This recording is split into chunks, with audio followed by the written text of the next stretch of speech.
السلام علیکم۔ آج پیر ہے فروری کی 14 تاریخ۔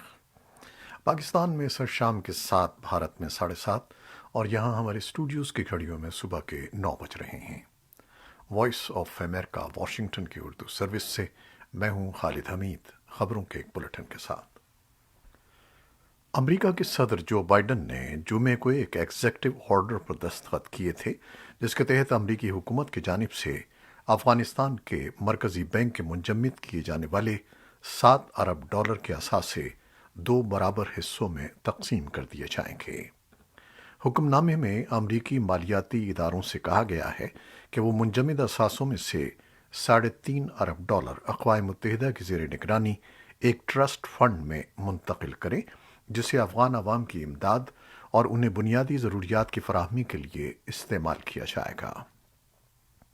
امریکی صدر کے حکم نامے کے مطابق باقی کے $3.5 ارب امریکہ ہی میں موجود رہیں گے، جنہیں 11 ستمبر سن 2001 کے دہشت گرد حملوں کے امریکی متاثرین کو زر تلافی کی ادائیگی کے لیے استعمال کیا جائے گا۔ افغانستان میں خواتین کارکنوں نے امریکی صدر جو بائیڈن کے نام ایک کھلے خط میں ان سے درخواست کی کہ وہ 9/11 حملوں کے متاثرین کے لیے افغان منجمد اثاثوں کا ایک حصہ مختص کرنے کے اپنے فیصلے پر نظر ثانی کریں۔ ان کا کہنا تھا کہ افغان بھی دہشت گردی کا شکار ہیں اور یہ فیصلہ انتہائی غیر منصفانہ ہے۔ خط سوشل میڈیا پر بھی سامنے آیا ہے۔ اس کے ساتھ ساتھ دا افغانستان بینک DAB نے آج اعلان کیا کہ وہ بدھ 16 فروری سن 2022 کو تقریباً $10 ملین کی نیلامی کرے گا تاکہ افغان کرنسی کی قدر میں اضافہ ہو۔ آج افغان کرنسی میں ایک امریکی ڈالر کی شرح تبادلہ 92.66 تھی۔ افغانستان کے لیے پاکستان کے خصوصی ایلچی محمد صادق کے مطابق افغانستان کے غیر ملکی بینکوں میں منجمد ذخائر کے بارے میں پاکستان کا اصولی موقف یہ ہے کہ یہ افغان قوم کی ملکیت ہیں اور انہیں جاری کیا جانا چاہیے۔ افغان فنڈز کا استعمال افغانستان کا خود مختار فیصلہ ہونا چاہیے۔ افغان عوام کو شدید معاشی اور انسانی چیلنجز کا سامنا ہے اور عالمی برادری کو ان کے مصائب کے خاتمے کے لیے اپنا اہم اور تعمیری کردار ادا کرنا چاہیے۔ افغانستان کے سابق صدر حامد کرزئی نے اتوار کو طالبان حکمرانوں سے اتفاق کرتے ہوئے امریکہ پر زور دیا کہ وہ ان کے ملک کے غیر ملکی منجمد اثاثوں میں سے نصف کو 11 ستمبر سن 2001 کی دہشت گردی کے متاثرین کے خاندانوں کے لیے مختص کرنے کی اجازت دینے کے اپنے فیصلے پر نظر ثانی کرے۔ کرزئی نے کابل میں ایک نیوز کانفرنس سے خطاب کرتے ہوئے کہا کہ افغانستان کے لوگ 11 ستمبر کے سانحے میں اپنی جانوں سے ہاتھ دھونے والوں کے خاندانوں اور پیاروں کے دکھ میں برابر کے شریک ہیں۔ طالبان حکام نے یک طرفہ امریکی اقدام کی مذمت کرتے ہوئے سخت الفاظ استعمال کیے ہیں۔ اقوام متحدہ میں طالبان کے مستقل نمائندے سہیل شاہین نے اتوار کو اپنی حکومت کی جانب سے واشنگٹن سے افغان فنڈز جاری کرنے کے مطالبے کو دہراتے ہوئے کہا کہ انہیں کسی اور مقصد کے لیے استعمال کرنا ناقابل قبول ہے۔ امریکی حکام نے کہا ہے کہ بائیڈن کا ایگزیکٹو آرڈر افغانستان کے لوگوں تک فنڈز پہنچانے کے لیے ایک راستہ فراہم کرنے کے لیے تیار کیا گیا ہے، جبکہ انہیں طالبان کے بدنیت ایکٹرز کے ہاتھوں سے دور رکھنا مقصود ہے۔ ناقدین کا کہنا ہے کہ امریکہ کی جانب سے افغان فنڈز کو منجمد کرنے سے تنازعات کے شکار ملک میں پہلے ہی سے خراب انسانی صورتحال مزید خراب ہو گئی ہے اور اس کی غیر ملکی امداد پر منحصر معیشت تباہی کے دہانے پر ہے۔ پاکستان کے وزیر اعظم عمران خان نے اتوار کو امریکی ٹیلی ویژن CNN کو انٹرویو دیتے ہوئے کہا کہ دنیا کو امارات اسلامیہ طالبان کے ساتھ مل کر کام کرنا چاہیے۔ ان کا کہنا تھا کہ کیا اس وقت طالبان کا کوئی متبادل ہے؟ نہیں، وہ نہیں ہے۔ عمران خان نے کہا کہ اس وقت ہمارے پاس واحد متبادل ان کے ساتھ کام کرنا ہے۔ ایران کے وزیر خارجہ ڈاکٹر احمد وحیدی ایک 9 رکنی ایرانی وفد کے ہمراہ پاکستان کے ایک روزہ دورے پر پیر کو اسلام آباد پہنچے۔ ایرانی وزیر داخلہ پاکستان کے وزیر داخلہ شیخ رشید احمد کی دعوت پر پاکستان کا دورہ کر رہے ہیں۔ پاکستان کے سرکاری میڈیا کے مطابق ایک روزہ دورے میں ڈاکٹر وحیدی پاکستانی ہم منصب شیخ رشید سے ملاقات کے علاوہ وزیر اعظم عمران خان اور کئی دیگر اہم پاکستانی عہدیداروں سے ملاقاتیں کریں گے۔ بات چیت کے دوران قیدیوں کے تبادلے اور بارڈر مینجمنٹ کے امور پر تبادلہ خیال ہوگا۔ حال ہی میں بلوچستان میں ہونے والے عسکریت پسندوں کے واقعات کے بعد مبصرین ایرانی وزیر داخلہ کے دورے کو اہم قرار دے رہے ہیں۔ صدر جو بائیڈن نے ہفتے کے روز صدر ولادیمیر پوٹن کے ساتھ ایک کال میں ایک بار پھر خبردار کیا کہ یوکرین پر حملے کے فوری اور سنگین نتائج برآمد ہوں گے۔ کرملن نے کہا کہ بائیڈن نے بحران کو حل کرنے کے لیے جو خیالات پیش کیے وہ نئے نہیں تھے اور انہوں نے روس کے خدشات کو دور نہیں کیا۔ اس سے پہلے امریکی محکمہ خارجہ نے ایک ٹریول ایڈوائزری جاری کی ہے جس میں امریکیوں کو یوکرین سے نکل جانے اور ملک کا سفر کرنے سے گریز کرنے کی تنبیہ کی گئی ہے۔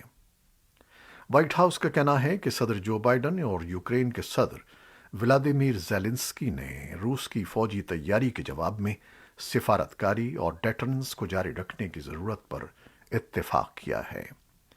قومی سلامتی کے مشیر جیک سلیون نے کہا کہ امریکہ اس بات کا اندازہ نہیں لگا سکتا کہ روس اس ہفتے حملہ کر سکتا ہے یا بیجنگ اولمپکس کے بعد، لیکن بڑی فوجی کارروائی ممکن ہے۔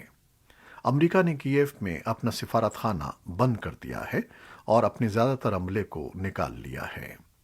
آسٹریلیا اور کینیڈا نے اعلان کیا ہے کہ وہ اپنے سفارت خانے لیف میں منتقل کر رہے ہیں جو یوکرین کا فوجی اڈہ بھی ہے۔ یوکرین کے صدر ولادیمیر زیلنسکی آج پیر کو کیف میں جرمن چانسلر آلف شولز سے بات چیت کر رہے ہیں، جبکہ مغربی رہنما روسی حملے کے خدشے کے تناظر میں یوکرین کے ساتھ اظہار یکجہتی کر رہے ہیں۔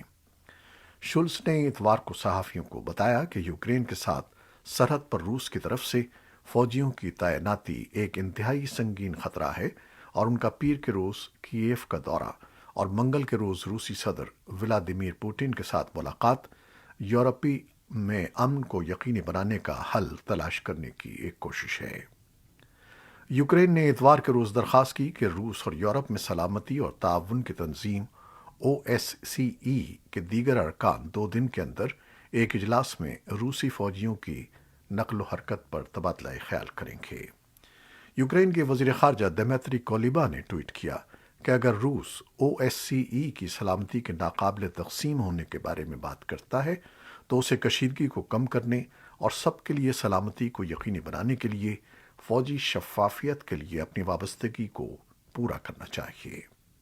USCE میں امریکی مشن نے اپنی حمایت کا اظہار کرتے ہوئے اپنے پیغام میں کہا کہ اب شفافیت کا وقت آ گیا ہے۔ ادھر روس نے یوکرین پر حملہ کرنے کے کسی منصوبے کی تردید کی ہے۔ اسرائیلی پولیس نے مشرقی یروشلم کے ایک محلے میں انتہا پسند یہودی کارکنوں اور فلسطینی باشندوں کے درمیان تشدد کو روکنے کی کوشش کی ہے۔ بدامنی کی یہ صورتحال اتوار کو دیر گئے شیخ جراح میں ہوئی۔ یہ وہی علاقہ ہے جہاں گزشتہ سال ہونے والی جھڑپوں کے نتیجے میں غزہ کی پٹی میں اسرائیل اور حماس کے عسکریت پسندوں کے درمیان 11 روزہ جنگ کا آغاز ہو گیا تھا۔ تشدد کا آغاز ہفتے کو دیر گئے ایک یہودی آبادکار کے گھر کو نظر آتش کرنے کے بعد ہوا۔ ایک الٹرا نیشنلسٹ اسرائیلی قانون ساز اتوار کو صبح سویرے وہاں پہنچے اور وہاں ایک عارضی دفتر کھولا جس سے مقامی رہائشی مشتعل ہو گئے۔ فلسطینی مظاہرین کو منتشر کرنے کے لیے پولیس کی گاڑیوں نے گندے پانی کا چھڑکاؤ کیا۔ افسروں نے اسرائیلی قوم پرستوں کے ساتھ ہاتھا پائی بھی کی۔ کم از کم 12 افراد کو گرفتار کیا گیا۔ اقوام متحدہ نے اتوار کو کہا ہے کہ جنگ زدہ یمن کے جنوب میں ان کے عملے کے 5 ارکان کو اغوا کر لیا گیا ہے۔ اقوام متحدہ کے ترجمان ایری کونیکو نے AFP کو بتایا کہ ان 5 کو جمعے کو آبیان علاقے میں اس وقت اغوا کیا گیا جب وہ فیلڈ مشن مکمل کرنے کے بعد ساحلی شہر عدن واپس جا رہے تھے۔ کانیکو نے مزید کہا کہ اقوام متحدہ ان کی رہائی کو یقینی بنانے کے لیے حکام کے ساتھ قریبی رابطے میں ہے۔ فوری طور پر یہ واضح نہیں ہو سکا کہ اقوام متحدہ کے عملے کو کس نے اغوا کیا تھا۔ پاکستان کے صوبہ پنجاب میں مبینہ توہین مذہب کے الزام پر ہجوم کے ہاتھوں شہری کی ہلاکت کا ایک اور واقعہ پیش آیا ہے، جس کی ابتدائی رپورٹ وزیر اعلیٰ پنجاب کو پیش کر دی گئی ہے۔ پنجاب کے ضلع خانیوال کے علاقے تلمبہ میں ہفتے کو ہجوم نے ایک شخص پر توہین مذہب کا الزام لگاتے ہوئے اسے تشدد کر کے ہلاک کر دیا تھا۔ پنجاب پولیس کے انسپکٹر جنرل راؤ سردار علی خان نے اتوار کو اس واقعے کی رپورٹ وزیر اعلیٰ عثمان بزدار کو پیش کی۔ پولیس نے واقعے میں ملوث 65 مشتبہ افراد کو حراست میں لے لیا ہے، جن میں مرکزی ملزمان بھی شامل ہیں۔ مزید ملزمان کی گرفتاری کے لیے چھاپے مارے جا رہے ہیں۔ وائس آف امریکہ سے گفتگو کرتے ہوئے پولیس حکام نے بتایا کہ ملزمان کی شناخت اور ان کے کردار کا تعین واقعے کی دستیاب فوٹیجز اور فرانزک جائزے کی مدد سے کیا جائے گا۔ اسلام آباد ہائی کورٹ میں لاپتہ صحافی مدثر نارو کیس کی سماعت کے دوران چیف جسٹس اطہر من اللہ کا کہنا ہے کہ کیا کوئی ایسا قانون ہے کہ ریاست کسی کو بھی اٹھا لے۔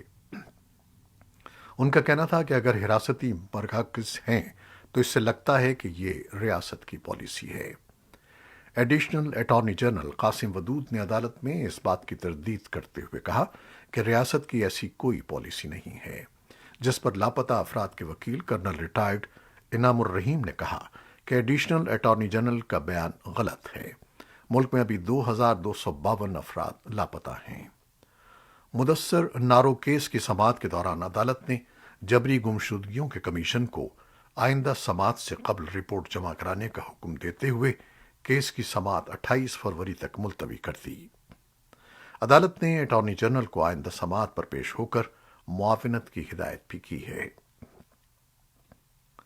خیبر پختونخوا کے 17 اضلاع میں بلدیاتی انتخابات کا پہلا مرحلہ اتوار کو مکمل ہوا اور غیر سرکاری اور غیر حتمی نتائج کے مطابق 19 دسمبر کی نسبت 13 فروری کو ہونے والے انتخابات میں حکمراں جماعت پاکستان تحریک انصاف کی مقبولیت میں اضافہ دیکھنے میں آ رہا ہے۔ اتوار کے روز ہونے والے انتخابات میں حکمراں جماعت کے امیدوار ڈیرہ اسماعیل خان کے سٹی میئر سمیت 4 اہم عہدوں پر کامیاب ہوئے ہیں۔